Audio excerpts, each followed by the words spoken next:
Le mois de mai, c'est le moment de l'année où tu vas embrasser ton crush sous du muguet et où tu vas profiter du pont de l'Ascension pour passer un magnifique week-end en famille. Mais bon, comme vous le savez ici, on est dans l'entre-soi, dans une salle plongée dans le noir. Ici, on va parler des films et des séries qui vont sortir au cinéma et sur plateforme pendant ce mois de mai 2025. Rien à foutre de votre muguet, embrassez-vous au cinéma! Mais rien de plus par pitié. En plus, le mois de mai, c'est le mois de Festival de Cannes, donc ça va être énormément cool. On va avoir plein d'infos, des critiques, la presse ciné et des influenceurs invités à des soirées privées. Bref, encore de l'entre-soi, ça va être génial. Et moi, pas tous et à toutes fans de cinéma, c'est Alexis, et installez-vous confortablement pour la vidéo du mois générique. J'espère que c'est un dessin animé. Tu vas arrêter de m'emmerder avec ta caméra. Ah, mais putain de bon film. C'est un passeport pour un autre monde.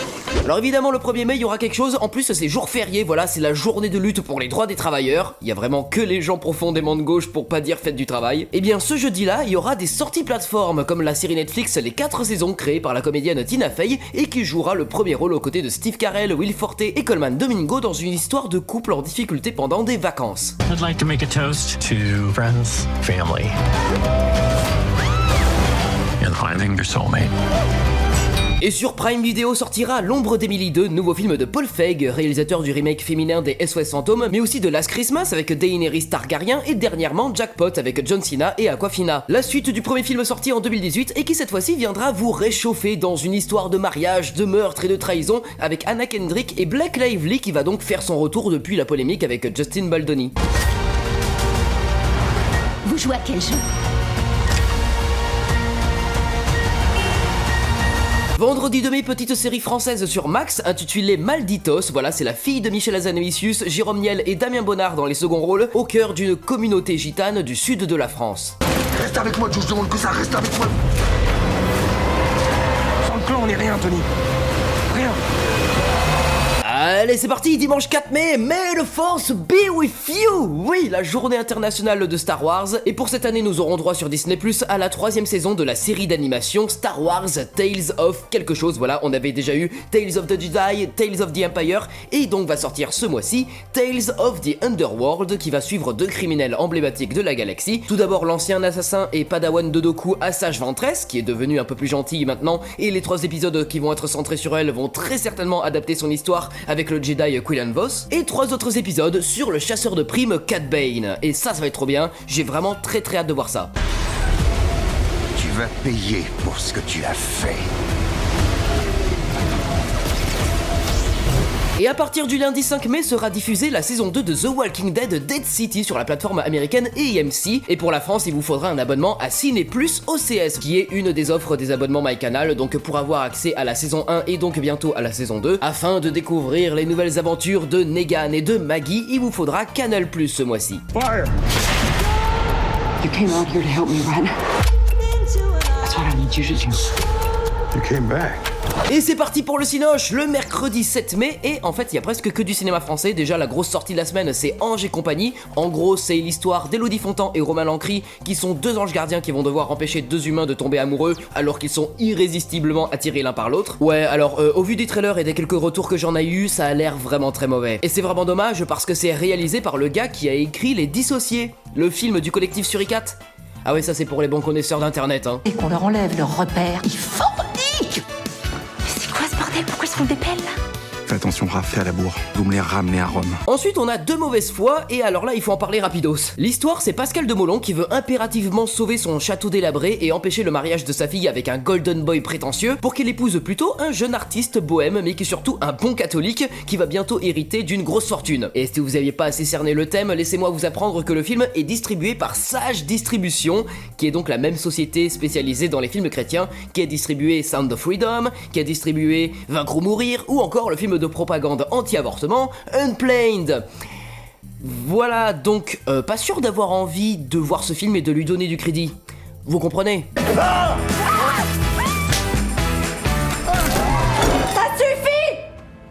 Et pipi, la prière et au lit. Non mais ça va tranquille, on aura un monde merveilleux avec Blanche Gardin réfractaire à la technologie dans un futur proche mais qui va devoir s'allier avec un robot pour retrouver sa fille qui a été placée dans un foyer. Et c'est par le même scénariste que les séries Terminal et Validé mais aussi du film Selfie, et j'avais déjà trouvé Blanche Gardin très drôle dedans, et de base je kiffe bien son humour donc pourquoi pas. Elle a été placée dans un foyer. Vous risquez 5 ans de prison. Voulez-vous ajouter quelque chose? Va te faire foutre par exemple. par exemple. Je voudrais aussi vous parler de deux autres trucs, d'abord encore du cinéma français avec Les Arènes, et c'est encore un nouveau film français cette année qui va parler de foot, et je dirais même plus, si vous avez aimé le film Mercato, bah franchement vous apprécierez aussi ce film parce que c'est quasiment la même histoire, voilà, sauf que là l'agent de joueur n'est pas joué par Jamel Debbouze, mais par Sofiane Kams. Parfois un club désire un joueur, et parfois ils ignorent qu'ils sont faits l'un pour l'autre. Et pour finir, on aura Rumours, Nuit blanche au sommet, et c'est un film qui était présenté à Cannes l'année dernière, une comédie noire avec les dirigeants des pays du G7 qui vont se perdre dans une forêt, qui vont errer au gré des tensions politiques et sexuelles. En fait, le film est surtout intéressant pour son casting de fou furieux, hein, je déconne pas, on a Galadriel Kate Blanchett, notre Denis Ménochet national, la Tomb Raider Alicia Vikander, et aussi Tywin Lannister.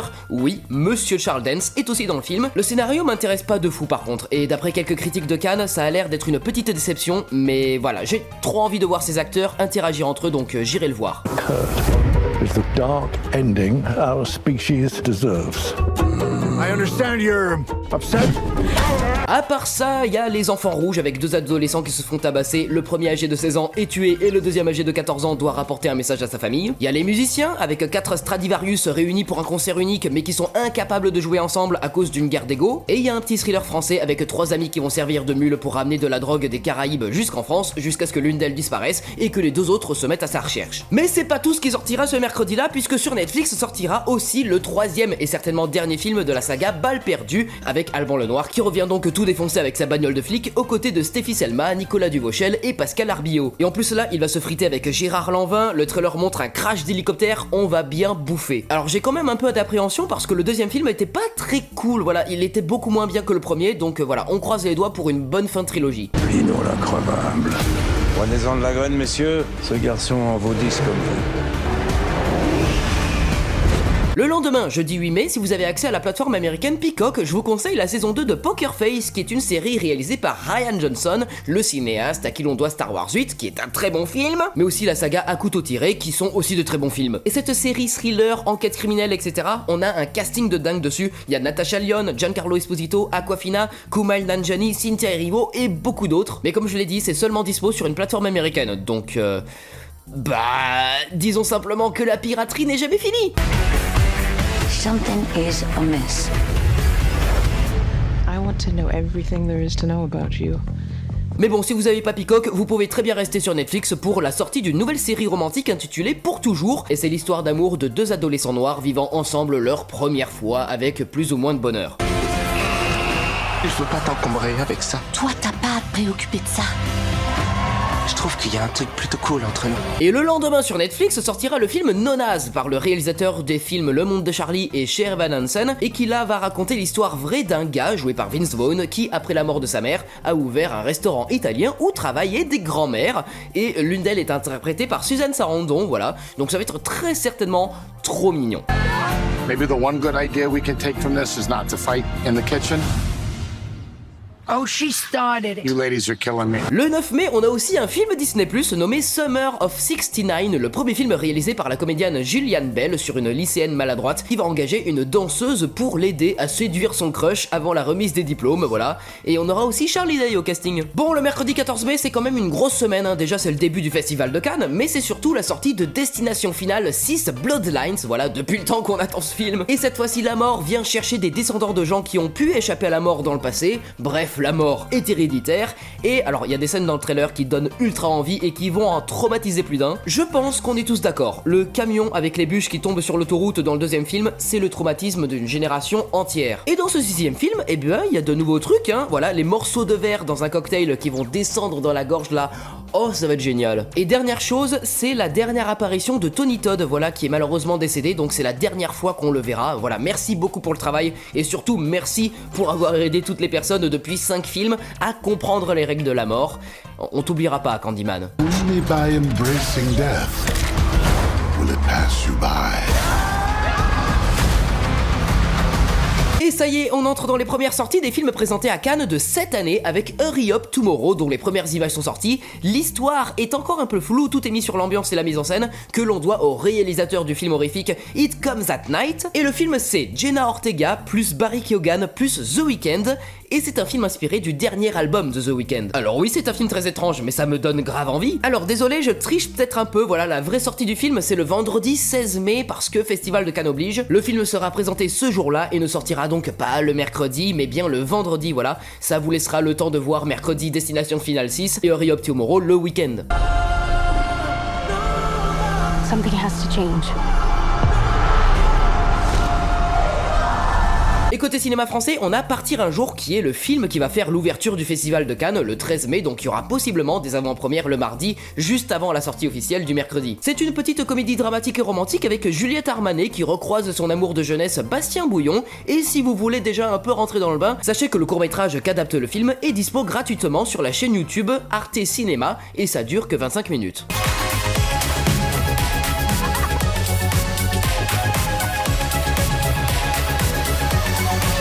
Et puis on a aussi Le Domaine avec Félix Lefebvre dans le premier rôle et qui va enquêter sur un domaine de chasse où il y a des activités illégales de jeux d'argent et de prostitution, et c'est par le réalisateur du film La Troisième Guerre sorti en 2021 avec Anthony Bajon, Karim Leclou et Leila Bekti. T'imagines pas la merde dans laquelle je peux te mettre si j'ai envie. Alors évidemment, on a d'autres choses, comme par exemple The Shameless qui va parler rébellion contre l'institution religieuse et les traditions archaïques d'une communauté de prostituées en Inde. Accident domestique qui est une comédie pour les fans d'IKEA. Je déconne même pas, en gros c'est des jeunes parents qui vont acheter une table basse et ils vont remarquer que il manque une vis. Et ça va transformer leur existence en un véritable enfer. Voilà. Et on a Marco l'énigme d'une vie qui est le biopic sur le président de l'association des victimes espagnoles de l'Holocauste et qui va se battre contre un historien qui va contester son passé d'ancien déporté. Voilà, pas très facile comme sujet. Bon allez, retour sur plateforme, le 15 mai, on aura une série sur Prime Video appelée Overcompensating, et c'est l'histoire d'un joueur de football universitaire qui n'accepte pas son orientation sexuelle et qui va choisir de cacher son homosexualité pour mieux s'intégrer. Et du coup, pour se convaincre qu'il n'est pas homosexuel, il va se donner à fond dans plein de choses, par exemple le sport, la masturbation, ou bien les relations de cul hétéro. En mode mal alpha à des gros muscles, impossible qu'on me prenne pour un gay avec d'aussi gros biceps, d'aussi gros pectoraux et d'aussi gros body count. Mec, on est qui on est, on choisit pas. Alors autant être fier de faire partie d'une communauté, d'une minorité qui se bat pour ses droits et pour les gens qui elle aime. Chose que ne comprend pas la Cour suprême du Royaume-Uni. Fuck them, voilà. Et J.K. Rowling, pétasse. Voilà, ça fait du bien de le rappeler souvent. Salut, t'es gay? Et c'est parti. Mais si vous voulez quelque chose d'une bien meilleure qualité, tournez votre regard sur Netflix le même jour et vous y verrez la saison 4 de la série d'animation anthologique Love, Death and Robots. Après 3 ans d'attente, c'est le retour de cette série de SF chapeautée par Tim Miller et qui promet cette fois-ci un retour explosif avec au programme des dinosaures gladiateurs, des chats vus comme des messies et des marionnettes rockstar. Bon bah il m'en fallait un peu plus, voilà, ils ont dit qu'il y avait des dinosaures, ils ont montré des dinosaures dans la bande-annonce. Bien sûr que je vais découvrir toute la série, juste parce que il y a des dinosaures dans un seul épisode, voilà.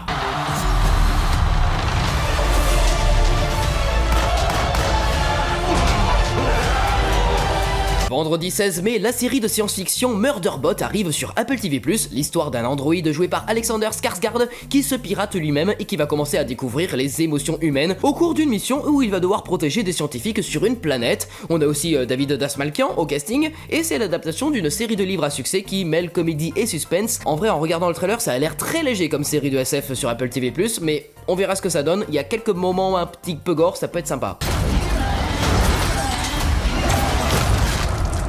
Qu'est-ce que tu fous? T'aurais pu me tuer! Il y avait un risque, oui. Mais le 16 mai, c'est le retour de J.J. Abrams, après 6 ans d'inactivité, c'est-à-dire depuis qu'il a réalisé cette merde de Star Wars 9, et son retour sera marqué par une série sur Max intitulée Duster, l'histoire d'un chauffeur travaillant pour un syndicat du crime en pleine ascension au cœur des années 70. Et J.J. Abrams, comme sa réputation, nous a teasé un tout petit peu qu'il y aurait énormément de surprises et de twists, donc on attend de voir ce que ça donnera le 16. sake, we gotta find out what happened. Well, I found a thread and I'm gonna keep pulling till I unravel this thing. Et c'est parti pour le grand spectacle le mercredi 21 mai parce que mesdames et messieurs c'est le grand retour de Ethan Hunt dans Mission Impossible 8 The Final Reckoning. Voilà le dernier film de la saga avec Tom Cruise, de retour pour ce fight contre l'IA diabolique du précédent volet. Voilà, toujours réalisé par Christophe McQuarrie et avec le retour de Simon Pegg, Ving Rhames, Hayley Atwell, Pom Klementieff et tout un tas d'autres personnages qu'on a croisés dans les 7 autres films de la saga. Voilà, que je vais me faire un plaisir de revoir à nouveau parce que tous les films sont beaucoup trop cool en fait. Je prends énormément de plaisir à me faire un marathon de toute la saga à l'approche de la sortie d'un nouveau film Mission Impossible. Voilà, c'est trop bien Mission Impossible. J'ai vraiment très hâte de ce film final et on pourrait commencer à faire quelques petits pronostics de qui va mourir. Moi je pense que Luther va y laisser sa peau dans la moitié du film, ce qui va permettre à Ethan Hunt d'exploser dans le final niveau émotion, et je pense que ça va se conclure par aussi la mort d'Ethan Hunt. Voilà, je pense que Tom Cruise va mourir un peu comme Daniel Craig était mort en tant que James Bond dans Mourir peut attendre, histoire de bien conclure la saga Mission Impossible. À part partir à la retraite, je vois pas d'autre moyen de conclure le personnage et de conclure la saga avec Tom Cruise. Ce qui ferait donc que le personnage de Simon Pegg, PNJ, pourrait reprendre le flambeau et peut-être aussi aux côtés de Hayley Atwell. Lisa Chenille.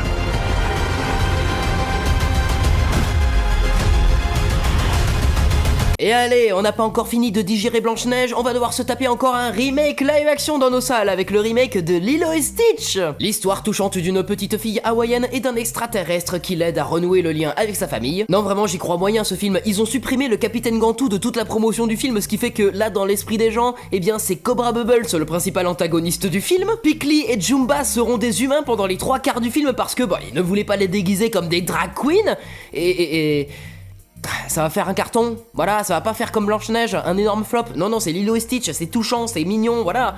Ça va faire rentrer du pognon et ça va faire énormément d'entrées, voilà, parce que les gamins. We are not keeping this thing. Ohana means family. Family means nobody gets left behind or forgotten. Et sinon, côté cinéma français, je vous invite à aller voir Théo Christine faire du skate dans Oli, où ce marginal perdu en pleine campagne va prendre sous son aile un jeune ado qui essaye de se reconstruire après le décès brutal de sa mère et qui préfère apprendre le skate plutôt que d'aller aider son père à la ferme. D'après les premiers retours, c'est un film qui aura ses hauts et ses bas, des scènes violentes, difficiles à regarder, mais aussi des scènes plus légères, et le travail du rythme et de la photographie est plébiscité, donc allez faire votre propre avis. Il a un rêve, alors vous allez l'aider. T'as toujours le choix entre dire oui ou dire non.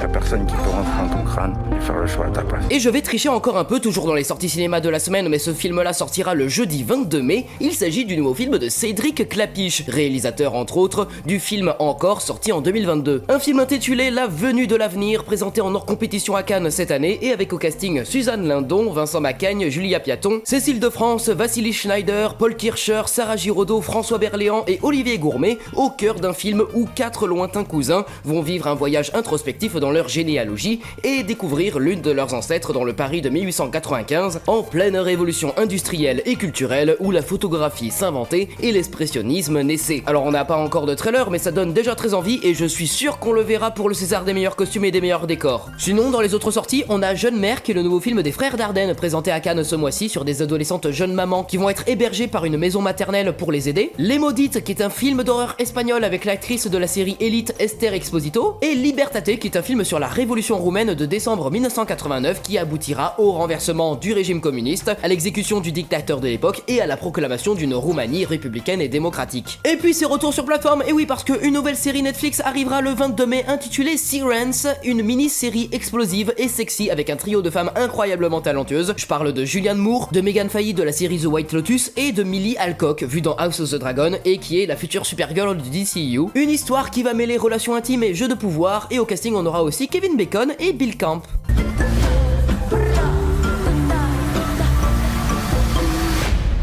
No one knows you like a sister and no one loves you better. Et vendredi 23 mai, c'est sur Netflix que le monde va à nouveau se bouger parce que déjà nous aurons le grand final, la 8ème et dernière saison de la série d'animation pour adultes Big Mouth. L'heure de retrouver une dernière fois nos ados en pleine puberté et qui viennent d'arriver au lycée, toujours sous l'influence des Hormone Monsters, du sorcier de la honte, du moustique de l'angoisse, des papillons de l'amour ou encore des vers de la haine. Oui, je connais beaucoup trop l'univers de cette série parce que j'aime beaucoup trop cette série et je vais me faire un énorme binge watching pour le final parce que, oui je suis désolé, ça va être génial.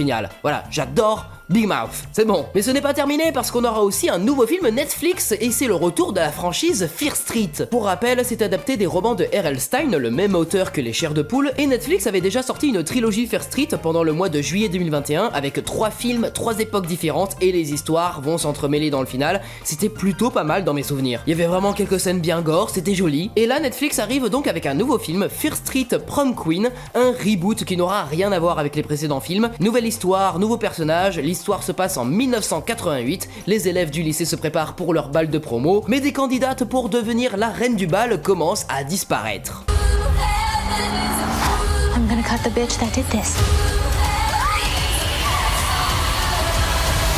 Et heureusement, Apple TV+ sera aussi présent ce jour-là et dira Hold My Beer, puisque sortira le nouveau film de Guy Ritchie, Fountain of Youth, traduction La Fontaine de Jouvence. Guy Ritchie, le réalisateur de Snatch, Sherlock Holmes 1 et 2, Aladdin, The Gentleman et bien d'autres. Et en gros, les fans d'Indiana Jones, d'Uncharted et de Lara Croft, vous allez kiffer, parce que c'est une chasse au trésor pour mettre la main sur La Fontaine de Jouvence, voilà. Les quelques fans de Pirates des Caraïbes 4, on vous voit. Et au casting, c'est vraiment très cool, on aura John Krasinski dans le premier rôle aux côtés de Natalie Portman, et puis il y aura Domhnall Gleeson, le général Hux dans la postologie Star Wars, Lance Alonso qui joue la crème dans la série The Boys, Eiza Gonzalez, Stanley Tucci, etc. Et c'est par le scénariste de Zodiac, des 2 films The Amazing Spider-Man et des récents films Scream.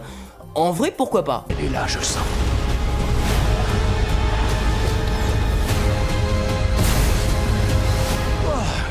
Et sur Max, toujours le 23 mai, on a Pee-wee as Himself, qui est une série documentaire explorant la vie et la carrière de Paul Reubens, alias Pee-wee, voilà, des films de Burton. Est-ce que le docu va parler de son arrestation pour s'être masturbé en public dans un cinéma pour adultes, ou de la fois où il a été impliqué dans une affaire de pornographie pédophile? Ouais, je pose la question, on peut poser la question? Influences and factors. I was like a good vessel for it all. Ah et rapido, ce lundi 26 mai sortira sur Max la 8ème saison de Rick et Morty. Voilà, j'ai jamais vu la série, enfin, j'ai vu que 2 épisodes, et c'était hier soir, je déconne vraiment pas. J'ai vraiment vu les 2 premiers épisodes de la saison 1, c'était les premiers épisodes de ma vie de Rick et Morty, et en vrai ça m'attire pas vraiment énormément, mais avoir découvert ces 2 épisodes hier, ça me donne envie de regarder la série, donc pourquoi pas avoir, voilà. J'imagine que beaucoup de gens kiffent la série, donc c'est pour vous, kiffez bien, la 8ème saison sortira ce mois-ci.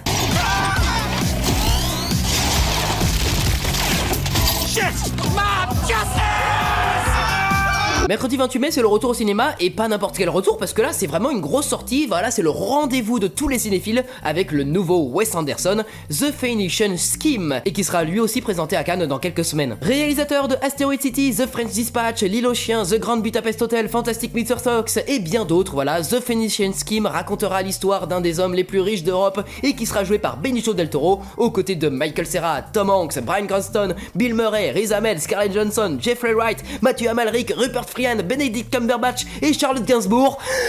Il y a toujours énormément de gens au casting absolument fous dans ces films, voilà. J'aime pas mal sa filmographie, donc ce sera un rendez-vous immanquable ce mois-ci. Because you can't. The truth. I suppose I'm moved by this absurd performance. Et autre chose d'immanquable le même jour, Emma Mackey, Vicky Krieps et Fiona Shaw, qui joue Petunia Dursley dans Harry Potter, en pleine Andalousie dans le film Hot Milk, qui va parler de dépendance, de liberté, de désir et des liens familiaux toxiques. Bah pourquoi pas, surtout parce que c'est par la scénariste de She Said, le biopic sur les journalistes qui ont enquêté sur Harvey Weinstein à l'origine du mouvement MeToo. C'est pas le même registre ici, mais franchement, bah ça peut valoir le détour. Is that yours? Yes, you. Does that handbag belong to you? Et aussi Another End, film franco-italien présenté au Festival de Berlin et qui au casting Gaël Garcia Bernal, Renate Reigns de Julien Duchapitre et Bérénice Bejo du premier OSS 117 par exemple. L'histoire d'un gars qui va utiliser un logiciel pour amener brièvement à la vie la personnalité d'un défunt et il choisit évidemment de faire revivre l'esprit de l'amour de sa vie qui est morte. C'est complètement le scénario du premier épisode de la saison 2 de Black Mirror, bientôt de retour, voilà. Be Right Back en anglais, c'est vraiment exactement la même chose, à voir si ce film arrivera à se démarquer. No me pidas más nada, nunca más.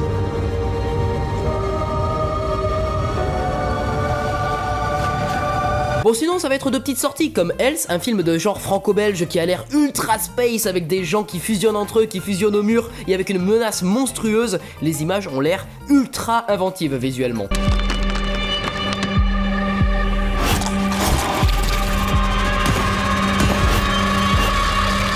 encore plus petit en termes de distribution dans les salles, vous aurez des trucs comme L'Ultime Braquage, qui est donc un film de braquage danois avec Reda Kateb, et Monsieur Constant, qui est un road trip de la Bretagne jusqu'en Russie, entre un grand-père et sa petite fille, et au rythme des danses et des musiques d'opéra. Et dernière date, le vendredi 30 mai, on a d'abord sur Max la saison 3 de And Just Like That, qui est la suite de la série Sex and the City sortie au début des années 2000. And when the plot twists, we can choose to embrace a new chapter. Et puis sur Amazon, on aura Un mariage sans fin, qui c'est Tarek Boudali, Camille Rowe et Bertrand Huskla qui vivent une journée en mode un jour sans fin. En fait, le véritable mariage sans fin, c'est clairement celui entre Prime Video et les pires projets de comédie française imaginables. Avec ici un remake français de Palm Springs, le film avec Andy Samberg, Christine Milioti et J.K. Simmons, qui lui aussi est dispo sur Prime Video. Et oui, ça va être la même histoire du gars coincé dans une boucle temporelle à un mariage après être rentré dans une grotte magique. C'est vraiment la même chose, donc autant voir l'original qui sera toujours bien mieux, non ?